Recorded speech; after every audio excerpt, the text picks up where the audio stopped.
Imagine a man who buys a car but never drives it. He sits in the driver's seat, grips the wheel, and says, "Ah, yes, I believe this car can take me to my destination." But he never starts the engine, never moves an inch. Would we call him a traveler? Certainly not. Now, imagine another man who pushes a car down the road without an engine inside. He huffs and puffs, sweating and straining, convinced that if he pushes hard enough, he will eventually arrive at his destination. But no matter how hard he tries, the car will never take him where he wants to go. Faith without works is like the first man, motionless belief.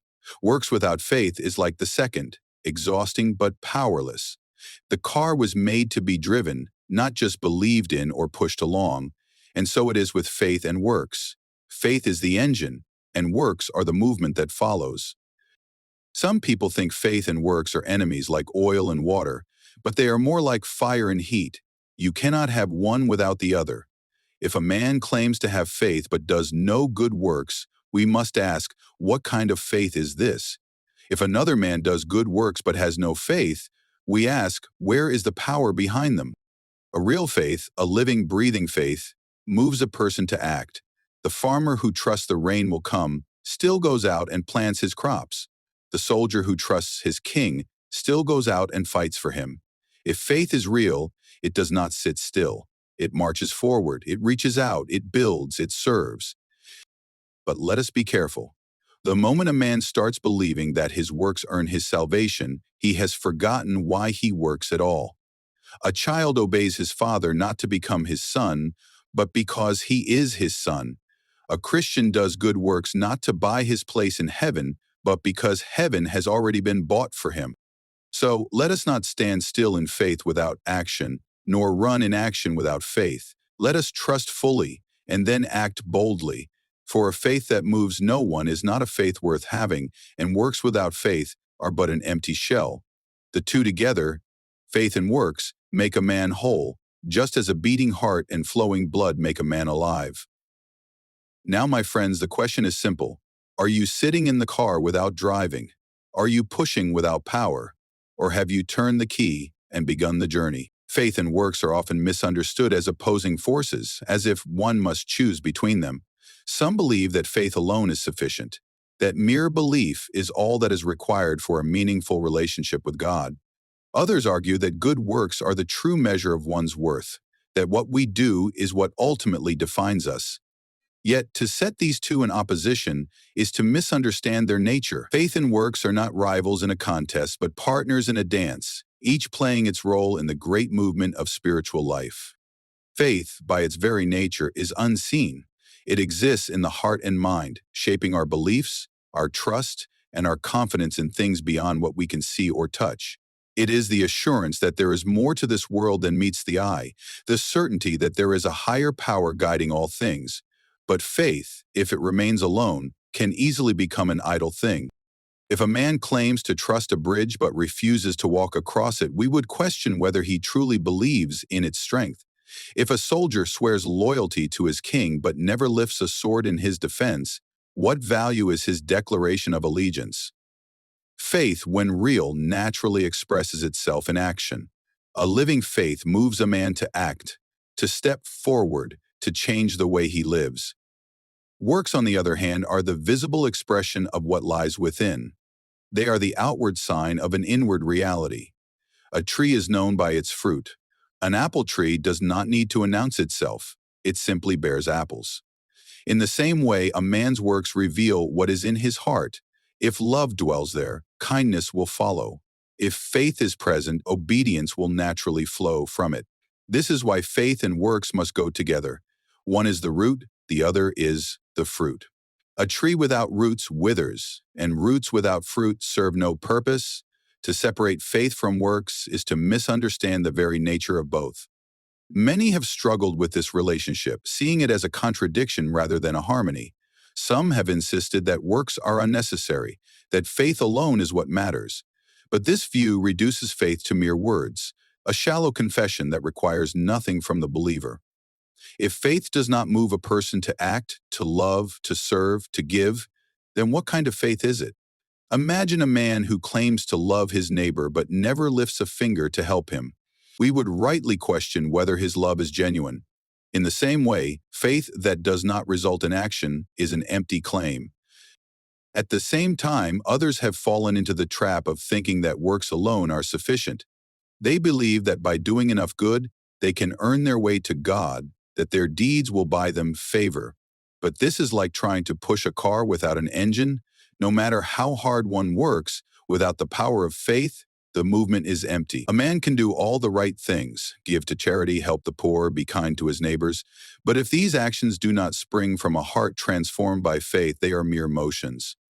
A machine can mimic human action, but it is not alive. In the same way, works without faith may resemble goodness, but they lack the life and meaning that come from a heart truly changed. The balance between faith and works is not about choosing one over the other, but about understanding how they function together. Faith is the spark that ignites the fire. Works are the warmth and light that follow. One without the other is incomplete. A candle may have a wick, but without a flame, it gives no light. A flame without a wick burns out quickly. Together they fulfill their purpose. This is why faith and works are partners rather than enemies. Faith provides the reason, the foundation, the motivation. Works provide the evidence, the action, the visible proof of what is true within. If a man believes in justice, he will act justly. If he trusts in mercy, he will show mercy. If he truly has faith, his life will bear the marks of that faith in the way he speaks, in the way he treats others, in the choices he makes. Understanding this partnership changes how we see both faith and works. It prevents us from falling into extremes, from thinking that one is all-important while the other is meaningless. It keeps us from complacency, from thinking that belief alone is enough while ignoring the call to action. It also guards us against pride, from believing that our works make us worthy in themselves. Instead, it reminds us that we are called to a faith that moves, that breathes, that works itself out in love, in service, in real, tangible ways. A river flows because there is a source. A lamp shines because there is a light within. A life of good works flows naturally from a heart filled with faith. They are not separate forces pulling in opposite directions, but two parts of the same whole. Faith and works together create a life that is both rooted and fruitful, both grounded and active, both believing and doing. Many people struggle with the relationship between good works and salvation, often falling into one of two errors. Some believe that salvation is something to be earned, that if they do enough good, they can secure their place with God. Others swing to the opposite extreme, thinking that works do not matter at all, that as long as they believe the right things, nothing else is required. The truth, however, lies somewhere in between. Works do not buy salvation, but they reveal it. Imagine a man who receives an inheritance from a wealthy relative. He did nothing to earn it. It was a gift, given freely out of love. But now that he possesses it, how he handles it reveals whether he truly values what he has been given. If he recklessly wastes it, if he squanders it with no regard for the giver, it calls into question whether he ever truly understood or appreciated the gift. But if he uses it wisely, if he invests it in meaningful ways, it becomes clear that he recognizes its worth. The gift itself was free, but his response to it reveals his heart. Salvation is much the same. It is not something we achieve through effort, as if God were keeping score, tallying up good deeds to see who qualifies. If this were the case, no one could ever be sure of their standing, for how could anyone know if they had done enough? More than that, it would make salvation a transaction, a reward for effort rather than a gift of grace. But grace, by its very nature, is undeserved. It is something given freely, not something we bargain for. Yet, though works do not purchase salvation, they naturally flow from it. A person who has truly been transformed by faith cannot help but show it in the way they live. If a blind man is given sight, he does not continue to walk as though he were still in darkness. If a prisoner is set free, he does not remain in his cell. A changed life is the natural response to salvation.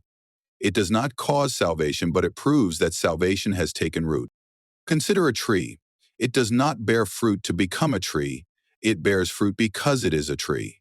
The fruit is not the cause of its existence, but the evidence of its nature. If a tree never produces fruit, one must wonder whether it is truly alive. In the same way, good works do not create faith, but they are the natural product of genuine faith. If a person claims to believe, but their life shows no sign of transformation, it raises the question, is their faith real, or is it merely words? This is why works matter, not as a means of earning salvation, but as a reflection of it. A person who truly loves will naturally show kindness, just as a person who is grateful will naturally express thanks. Love that remains unexpressed, gratitude that never manifests in action, is suspect. It is easy to claim faith, but true faith is something that can be seen. It shapes how a person speaks, how they treat others, how they respond to hardship. It is not a private, hidden thing. It is visible, active, and life-changing. Some may argue that focusing on works places too much emphasis on human effort, that it shifts attention away from grace. But this misunderstands the purpose of works. They are not about earning favor, but about revealing transformation. A man who has been healed of a disease does not act the same as one who is still sick. He moves with new strength, with new confidence. His actions do not make him healthy, but they show that he has been restored. Faith and works are so closely connected that separating them distorts both. Faith without works is empty, mere words without substance. Works without faith are hollow, like a body without a soul. Together they form a complete picture of what it means to truly know and follow God. The one who has received salvation lives differently, not because he is trying to earn something, but because he has already been given everything. To say that works do not buy salvation is not to diminish their importance. It is simply to place them in their proper order. They are the effect, not the cause, the response, not the requirement. A candle does not create its own flame, but when it is lit, it shines. A river does not create its own source, but when the spring flows, the river follows. Works are the natural outflow of a heart that has been changed, the visible sign of an invisible grace at work within. A person who has experienced true salvation cannot remain unchanged. Just as light cannot help but illuminate, just as fire cannot help but give warmth, faith cannot help but produce good works. These works do not buy salvation, but they testify to it. They declare to the world that something real has happened, that a transformation has taken place. And in that testimony, the beauty of salvation is revealed, not as something earned, but as something given, freely yet powerfully, shaping and changing all who receive it. Faith is the foundation upon which all good works stand.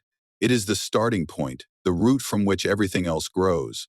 Without faith, works have no true meaning or direction. They may appear good on the surface, but without a genuine belief driving them, they lack purpose and depth. Faith is the internal reality that gives birth to external actions. When a person truly believes, when they are transformed by faith, good works naturally follow. They are not forced or artificial, but the inevitable result of a changed heart. Imagine a tree planted in rich soil. It does not need to struggle to produce fruit. It simply does so because it is alive and nourished. The fruit is not what gives the tree life, but it is the evidence that the tree is alive. In the same way, faith is the life within, and works are the natural fruit it bears. A tree without fruit may still be called a tree, but if season after season it remains barren, we begin to wonder if something is wrong at its core. Likewise, a person who claims to have faith but never produces good works may need to examine whether their faith is truly alive. There is a common misunderstanding that works must come first, that by doing enough good a person can build faith. This is like trying to make a tree grow by attaching fruit to its branches. No matter how many apples one ties to a dead tree, it does not become alive. Works that do not come from faith are like decorations on something lifeless. They may appear impressive, but they are not real, not organic, not connected to a true source of life. Faith always comes first. It is the moment of trust, the internal conviction, the turning of the heart towards something greater than oneself. It is what gives meaning to actions. A person who gives to the poor without faith may still do something helpful, but their giving is just an action, not an expression of something deeper. But when a person of faith gives, their action is not just charity, it is a reflection of their belief in love, in kindness, in something beyond themselves. The same action, when rooted in faith, takes on a new dimension. It becomes an extension of something real and lasting. Think of a river that flows from a spring. The river does not create the spring, it is the natural result of it. If the spring dries up, the river disappears. In the same way, if faith is absent, good works lose their source. They become mechanical, performed out of obligation or social expectation, rather than out of genuine belief. Faith provides the energy, the drive, the reason behind every good work. It is what makes actions meaningful, what gives them depth and sincerity. It is easy to fall into the trap of thinking that by doing enough good, a person can develop faith. But faith is not built by works. Rather, works are built by faith. A person does not learn to trust by simply acting as if they do. Trust comes first, and action follows. A man who believes a bridge is strong will walk across it. His walking does not make the bridge strong, it simply proves that he trusts in it. In the same way, a person's works do not create faith, but they prove its existence. When faith comes first, works are not a burden. They are not a checklist of duties to be completed, but a natural response to something deeper. A person in love does not need to be reminded to show kindness to their beloved. It flows naturally. In the same way, a person who truly has faith does not need to be forced into good works. They come as the inevitable response to the transformation that faith brings. When someone understands grace, they extend grace to others. When they experience love, they share love. Faith fills a person so completely that it overflows into their actions. This is why trying to separate faith from works creates problems. Without faith, works become hollow, empty performances done to earn approval. Without works, faith becomes an idle belief, something spoken but never lived out. The two are connected, but the order matters. First, faith takes root. Then, works grow naturally from that foundation. A strong foundation leads to a strong structure. A deep well leads to flowing water. A true faith leads to real, meaningful action. Those who put works first often find themselves exhausted, always striving but never feeling secure. They work and work, hoping that their deeds will be enough, but there is always the question, how much is enough? Without faith as the foundation, works become an endless pursuit with no certainty of success. But when faith comes first, works are not done to earn anything. They are done out of gratitude, out of joy, out of a deep understanding that salvation is already given. Works are not an effort to reach something, but a response to something already received. A person who has faith but does not act on it may need to question whether they truly believe. But a person who works without faith may need to ask why they are doing what they do. Is it to earn approval, to be seen as good, or is it flowing from something real, something unshakable? Faith first, then works follow naturally. That is the way of true transformation, the way of a life that is not just filled with action, but with purpose.